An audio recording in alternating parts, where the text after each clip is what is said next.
Tone? Mm-hmm. I'm going to just sit back now because this is going to be your segment. Yeah. Because I'm only on chapter 13 of Remake. Right. But, dude, it's here. There's your boy. What's his name? Sloth? Stout? What the fuck? Cloud? Whatever the fuck his name is. Jesus. This is the only guy I know that's Sephiroth. He's awesome. But, dude, Final Fantasy VII Rebirth. Yeah. It's out now. Critically acclaimed. Obviously, just scored incredibly well with critics.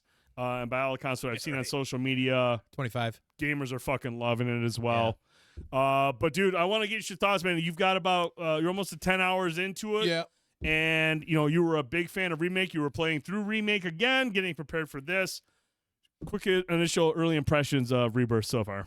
I'm gonna start by prefacing that everybody heard like during the Final Fantasy 16 release and my take and issues when it comes to certain combat, certain directorial changes in the series and stuff. This series has evolved and it goes back and forth all the time. There'll be an entry I like, there'll be an entry I won't like, and stuff like that. Now, when you go back and remake something, it's always a tricky process, and they managed to do a really good job with 7. And even though with the remake, even though they changed the old school turn-based slow combat that I really truly believe in and still love and enjoy, and there's a lot of franchises out there that still use it. That's very popular, by the way. Mm-hmm. So Final Fantasy, it's not, it's more of a Final Fantasy thing sometimes, or just separate entities. But the combat that they did, which is said we need something more actiony feeling, because they basically said that in this mythos of Final Fantasy, with the big swords and the fast-pacedness of it, it just felt like that something needed more to kind of like fit the narrative differently. Sure. And I do agree with that, because like Crisis Core and some of these other games and Dirge of Cerberus, like they're kind of actiony, and you're dealing with these characters who are soldiers, which is they're infused with special DNA basically to be like better fighters, stronger, faster, right? So it does make sense, but they were good enough when they did this combat with Remake to basically give an homage to the old stuff and kind of modernize it as well too, to kind of bring in audiences. So they took a little bit of everything and put it together, and I love it. I really, really enjoyed my playthrough Remake, my second almost full playthrough Remake, and feel like they made a good choice on that. Right. They did, of course, when you get to the Rebirth, the combat's still there. Yep. They kept a lot of how that style was, clearly. That's still how it plays.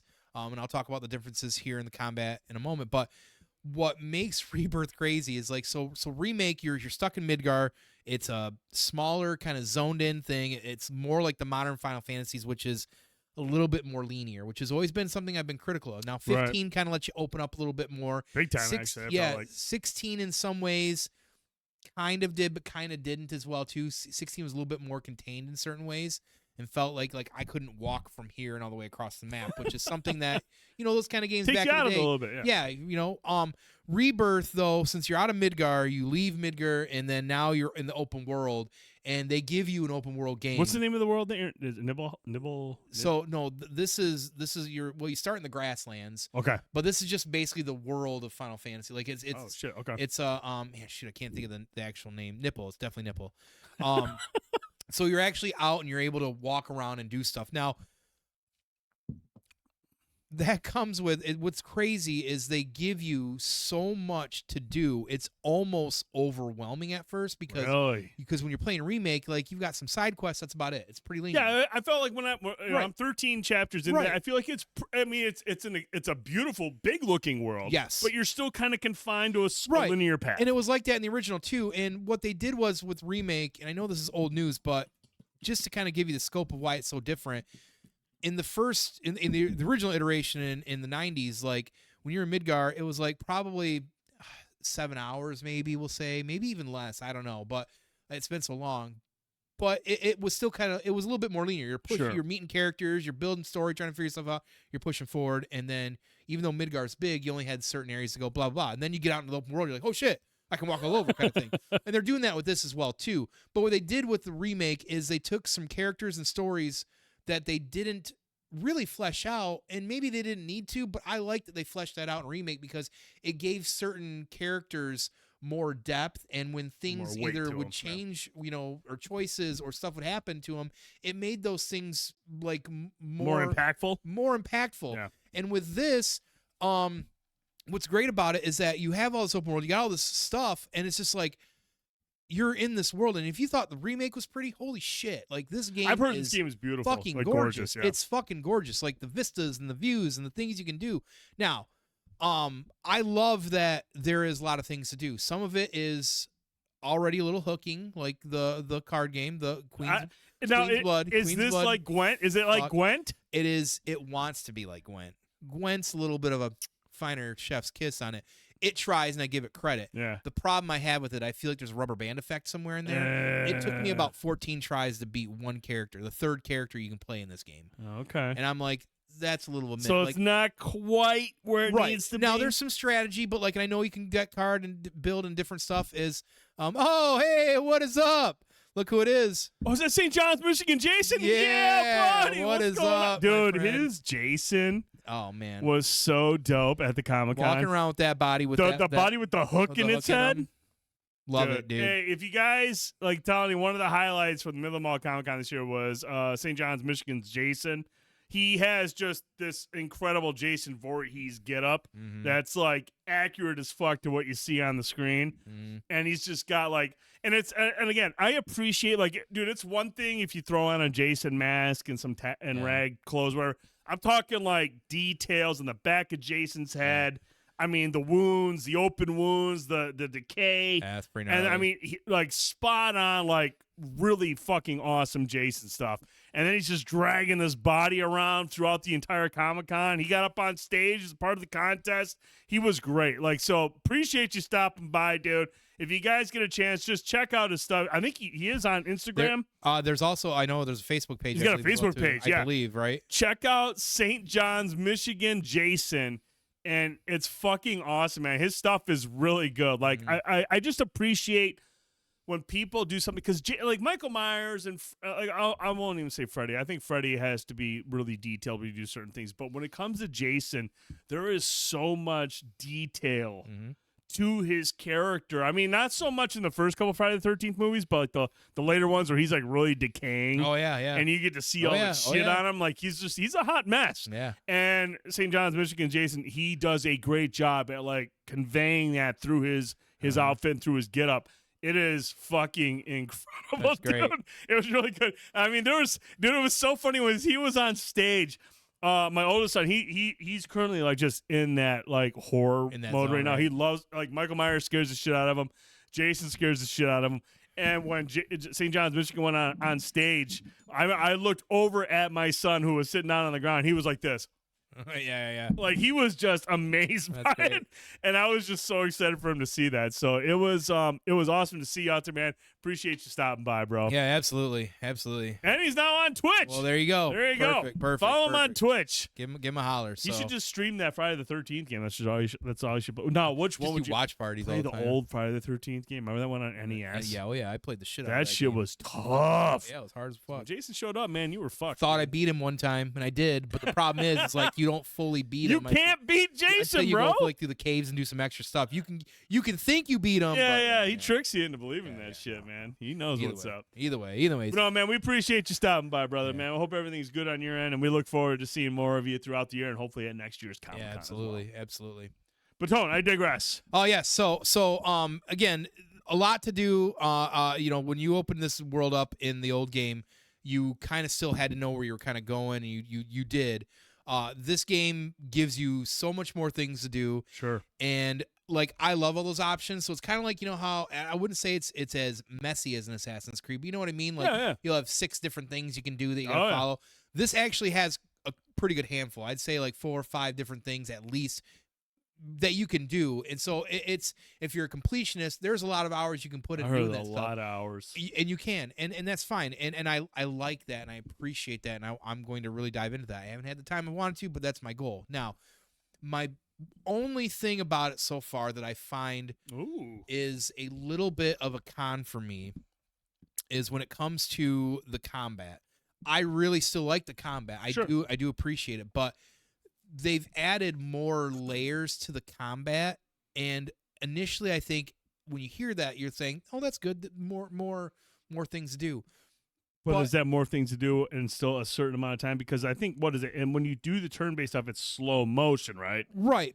But with this, there's like, yeah, like you can build certain meters and proc certain attacks and do things and link different characters. Sure. And like, I love having all those options, but it almost feels like it's too much. See, and that's what I meant. Like, because I mean, you're obviously, it's not traditional turn-based attacks, Right. So even though it's slowed down, Right. if you add more layers to it, it's going. I almost feel like I would feel like you're being. Are you feel like you're a little rushed? It's not that necessarily. Okay, It's just like, like there's now synergy abilities that you can do that they teased in the DLC game when you had Yuffie and her partner. You could do synergy abilities, which worked because they were fast paced and it was only two of them.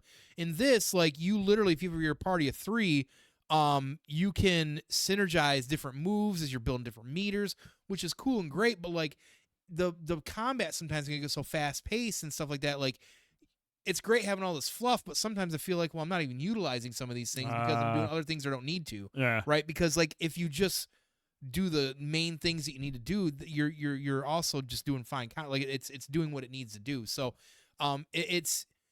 it's fine. And though I'm sure there's people out there who love that because I know people really like to go crazy like that. And like, I don't necessarily need all that extra. That was one of my complaints with 16 was like, it was so fast fucking paced like Devil May Cry. Mm-hmm. You have all these different powers and abilities. It just felt like either you couldn't figure out what you're switching between or it was just too much because you had too much options. Sometimes that's what makes these things good is a little bit more simplicity. Right. Like now story-wise, it's interesting. Less is more.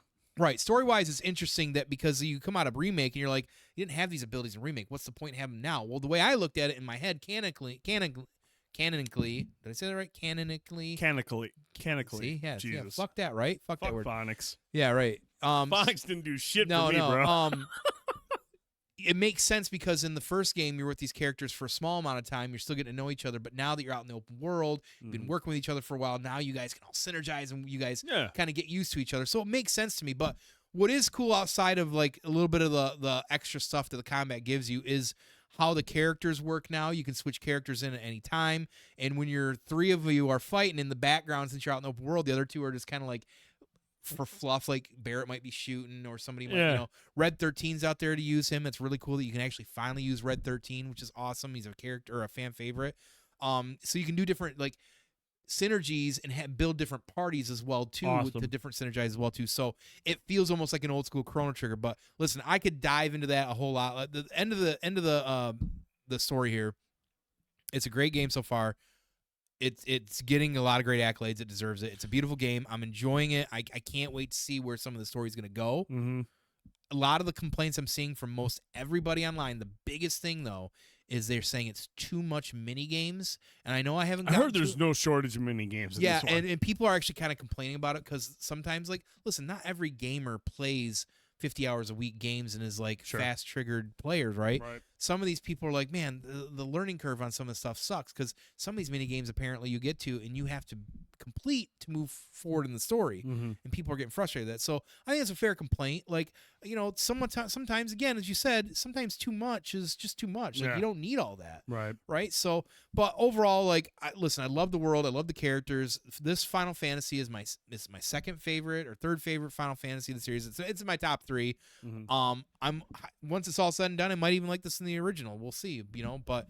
I'm having a good time with it, and I love it. I'm glad that we're getting more of it. I want to circle back really quick to the con. Is this something that you feel is you could adapt to as you continue to play? Like you might just like kind of like adapt to it, and you're like it becomes more second nature. It's just, or do you think? I mean, do you think it's specifically a design flaw, or is it just a new wrinkle that maybe it'll take you some time to get used to? I think it's a mix of both. Like I feel like the old tried and true is all you really need, and that's not me trying to be like gatekeepy and grandpa about it. Like you don't need, like, I know they want more of an actiony game, but when you're doing these kind of remakes, you're doing these things, you don't always have to add the extra spokes into the tire. Sometimes just turning a little bit more is all it needs, and that's what made Remake great. Like there's probably people out there that they're going to disagree with me, like, I love all the extra options. That's awesome. And that's fine. But like the synergizing stuff is cool, and some of the different things that you can do, and like these different moves, that combo moves and stuff like that,